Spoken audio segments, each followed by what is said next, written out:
नमस्कार, बहुत बहुत स्वागत है आपका प्रभात खबर में। सावन का महीना चल रहा है और सावन के इस महीने में कई सारे पर्व और त्यौहार मनाए जाने वाले हैं। रक्षाबंधन, जन्माष्टमी और हरियाली तीज यानी हरियाली के उत्सव का समय आ चुका है। और इसमें सबसे बड़ी खास बात ये है कि ये सारे जो पर्व त्यौहार हैं वो महिलाओं के लिए बेहद खास है।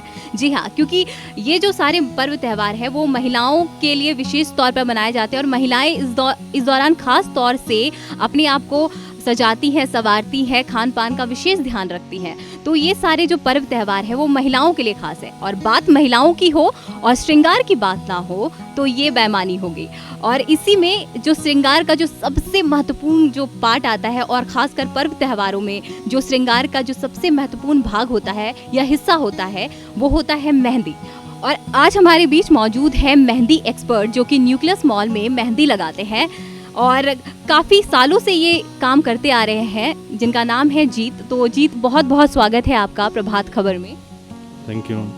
तो जीत, मैं सबसे पहले आपसे ये जानना चाहूँगी कि किस किस डिज़ाइन की मेहंदी आप लगाते हैं और महिलाएं किस किस डिज़ाइन की मेहंदी लगवाना पसंद करती हैं? मेहंदी में हम लोग लगभग सारे टाइप की लगाते हैं, लेकिन स्टार्ट मेहंदी होता है अरेबिक से। ज़्यादातर शादी फंक्शन नॉर्मल जो भी ओकेशन है लोग अरेबिक ज़्यादा पसंद करते हैं। उसके बाद अगर ट्रेडिशनल आता है फिर पूरा, जिसमें पूरा हाथ भरा हुआ होता है, उसमें आजकल काफ़ी क्रिएटिविटी हम लोग करते हैं। लोटस है, लोटस थीम बेस्ड मेहंदी आजकल हम लोग लगाते हैं। पोर्ट्रेट भी आजकल चला हुआ है, तो बहुत सारी डिज़ाइंस हैं उसमें। मारवाड़ी डिज़ाइंस हैं, जैनी डिज़ाइंस हैं, और लेकिन सबसे ज़्यादा जो डिमांड महिला ज़्यादातर ट्रेडिशनल इंडियन ही मेहंदी पसंद करती हैं। अरबिक वगैरह का जो डिज़ाइन है उस पर क्रेज़ बढ़ रहा है क्योंकि लोग इंटरनेट यूज़ करते हैं तो तरह तरह की संस्कृति से वे परिचित हो रही हैं। तो उस तरफ झुकाव गया है कि विदेशी कोई कल्चर है उस हिसाब से मेहंदी लगवाने के लिए? नहीं, ऐसा नहीं है, लेकिन इंडो वेस्टर्न डिज़ाइन का बहुत ही चलन नया आया है। इसमें बहुत सारे डिज़ाइंस नए आए हैं, तो हम लोग भी उनको रेगुलर फॉलो करते हैं और वो भी डिज़ाइन लगा के देते हैं। तो हरियाली तीज है और आपका रक्षाबंधन है जो बहनें खास तौर पे मनाती हैं। तो मैं आपसे ये जानना चाहूँगी कि हरियाली तीज में किस एज ग्रुप की महिलाएं ज़्यादा आती हैं और रक्षाबंधन में किस एज ग्रुप की महिलाओं पे क्रेज़ ज़्यादा दिखता है मेहंदी को लेकर के?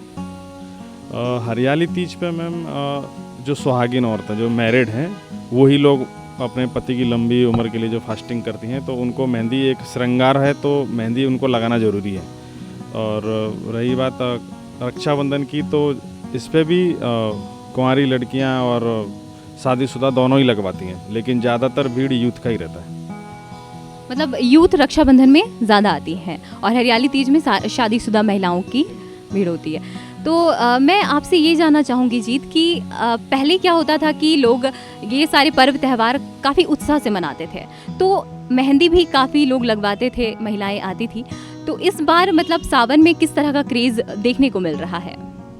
सावन में क्रेज़ तो उतना ही है, लेकिन अभी लोग मार्केट कम से कम जाना पसंद कर रहे हैं। लेकिन काम है, लेकिन पहले लोगों में बहुत ज़्यादा क्रेज़ था। छोटा सा भी काम है, मेहंदी लगानी है स्पेशली, तो लोग घर से बाहर आ जाते थे। अभी क्या है कि नहीं, अब तो मेहंदी बगल घर से बाजू से मंगाई या घर में कोई बच्चा या जो भी लगाने वाला लगवा लेते हैं। बहुत कम हो गया अभी मार्केट में रश। किस रेंज से आप लोग शुरू करते हैं जो महिलाओं के बजट में भी आए और उन्हें आसानी लगे कि हाँ वे एक एक्सपर्ट से लगवा सकते हैं? इसके लिए हमने खास व्यवस्था की है कि कम से कम हम लोगों ने 100 रुपये से स्टार्ट किया है रेट का। ये तो बहुत ही चीप है, मतलब हर कोई लगवा सकता है। इसमें 100 रुपये में भी हम एक हाथ का आगे पीछे दोनों तरफ से कवर करके देते हैं। उसके बाद फिर डिज़ाइन के अकॉर्डिंग हम लोग उसका रेट रखे हैं। इसके बाद अब 200, 300, 400, 500 वो डिपेंड करता है कि आपको किस रेंज का कैसा डिज़ाइन आप पसंद करते हैं। जितना बारीकी, जितना अच्छा आप डिज़ाइन पसंद करेंगे उसका उसी के अकॉर्डिंग रेट रहेगा। मेहंदी लगाना महिलाओं को पसंद है, लेकिन एक पुरुष को इस ओर कब रुझान हुआ? मतलब आप एक पुरुष होकर मेहंदी लगा रहे हैं और काफ़ी अच्छा डिज़ाइन आप लगाते हैं जैसा हमने देखा, तो आपका रुझान इस ओर कब आया और कब आपको लगा कि इसे एज अ प्रोफेशन आपको चुनना चाहिए? बचपन से आर्ट्स मेरा बहुत अच्छा था। आर्ट्स में मेरे नंबर भी अच्छे आते थे। तो मेरा ननिहाल एक्चुअली राजस्थान में है, तो मैं गया हुआ था राजस्थान। तो मैंने जोधपुर में उस टाइम देखा कि मोस्टली लड़के ये काम करते थे। तो शुरू में मुझे इंटरेस्ट नहीं था, लेकिन जब मैं रेगुलर वहाँ रहा मैंने देखा उन प्रोफेशनल्स के साथ मैंने बैठना शुरू किया तो मुझे इंटरेस्ट हुआ फिर उस चीज़ में। फिर देखा मैंने कि इसमें इनकम भी अच्छा है। तो आपने कुछ प्रोफेशनल डिग्री भी इसमें हासिल की है? मैंने प्रोफेशनल कोर्स भी किया हुआ है जोधपुर से। इसमें क्या प्रोफेशनल कोर्स होता है, हमारे दर्शकों को बताइए। प्रोफेशनल्स में ये होता है कि जो ऑलरेडी प्रोफेशनल्स थे उनके साथ सीखना, ट्रेनिंग लेना। बाकायदा जब वो खुद से, मेरा तो इतना था कि 6 महीने में उन्होंने अब मुझे अपनी टीम में रख लिया था कि नहीं कि तुम आओ हमारे साथ करना शुरू हो। फिर उनके साथ मैं शादी ब्याह में जाने लगा, हम लोग ब्राइडल्स वगैरह करने लगे। तो फिर जब एक्सपर्ट हो गया, उन लोगों ने बोल दिया कि अब तुम अपने से कर सकते हो कहीं भी जाके। उसके बाद फिर मैंने घूमना शुरू कर दिया। फिर मुझे अच्छा लोकेशन मिला रांची, फिर मैं रांची आ गया। तो अगर आपको शौक है मेहंदी लगवाने का एक एक्सपर्ट से, तो जीत काफ़ी अच्छा आपको लगा सकते हैं। तो जीत, हमें ये बताइए कि आधुनिकता के इस दौर में मेहंदी लगाना कहीं ना कहीं गुम होता जा रहा है। लोग आर्टिफिशियल मेहंदी लगाना ज़्यादा पसंद कर रहे हैं क्योंकि उसमें झंझट नहीं होता।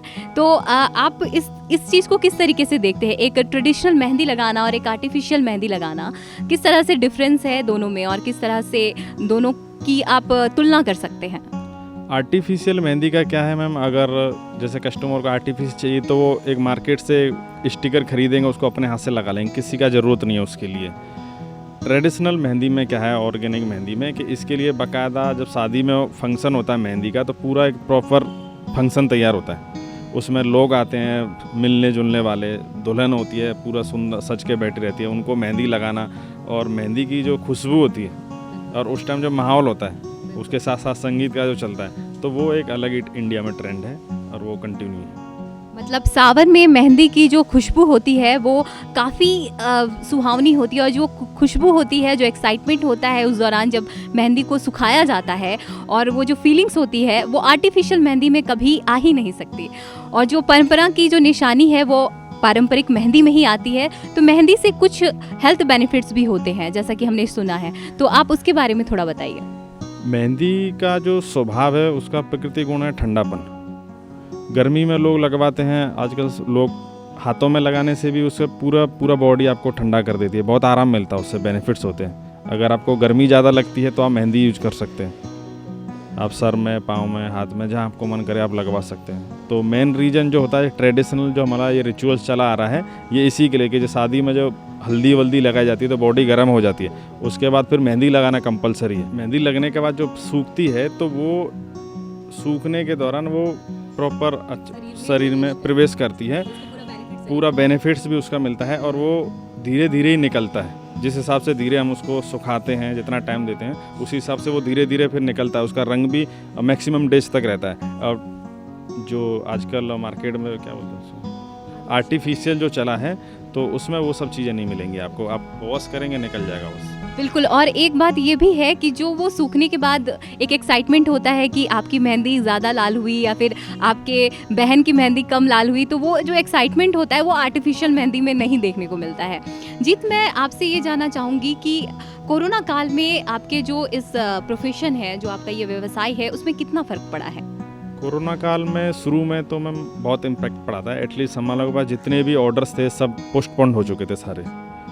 ये थी कि सर्वाइवल करना मुश्किल हो गया था उस टाइम रांची में। फिर सेकंड वेव जब आया तो उस टाइम क्या था कि खौफ कम हो गया था लोगों में, तो हम मार्केट में लोगों का कम आना जाना था, लेकिन वेडिंग जो थी कंटिन्यू हो गई थी फिर, और उसमें फिर हम लोग सर्विस देना शुरू कर दिए थे और लोगों ने सर्विस ली भी। तो अभी पहले से बहुत अच्छा बिजनेस है, लेकिन शुरू में इम्पैक्ट लेकिन अभी भी है।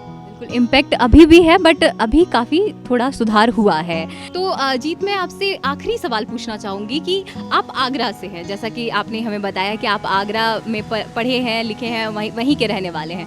तो आगरा से रांची तक का सफ़र क्यों और कैसे और कब शुरू हुआ? एक्चुअली जब मैं देहरादून में था तो एक ऑर्डर कंफर्म हुआ था हमारे पास अशोकनगर रांची का। तो उस टाइम आए थे हम लोगों का 3 दिन के लिए था।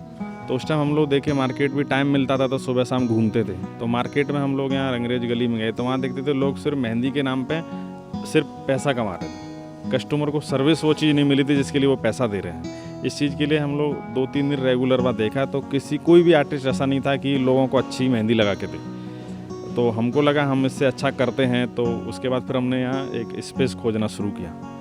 फिर उसी बीच में पता चला न्यूक्लियस मॉल ओपन होने वाला है, तो हमने वहाँ फिर शुरू कर लिया अपना। आपको रांची के ट्रेडिशन में और आगरा के ट्रेडिशन में कितना फ़र्क नज़र आता है?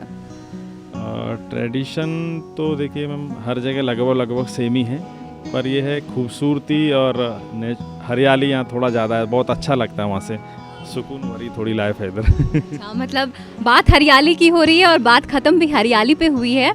जैसा कि जीत ने बताया कि यहाँ हरियाली काफ़ी ज़्यादा है और अभी सावन का महीना चल रहा है तो काफ़ी हरियाली देखने को मिल रहा है, और इस सावन के महीने में मेहंदी की जो खुशबू है वो अलग ही एहसास कराती है। तो अगर आप भी मेहंदी लगवाना चाहती हैं और रक्षाबंधन और हरियाली तीज को मेहंदी की खुशबू से महकाना चाहती हैं तो जीत के पास आप आ सकती हैं। ये न्यूक्लियस मॉल में 2nd फ्लोर पे मेहंदी लगाते हैं और काफ़ी कम बजट में ये मेहंदी लगाना शुरू करते हैं। मात्र 100 रुपये से इनका शुरू होता है और इनका आर्ट जो है, जो कला है वो काफ़ी बेहतर है। तो इसी के साथ इस एपिसोड में इतना ही। देखते रहिए प्रभात खबर। प्रभातखबर.com, विश्वास वही, रफ्तार नहीं।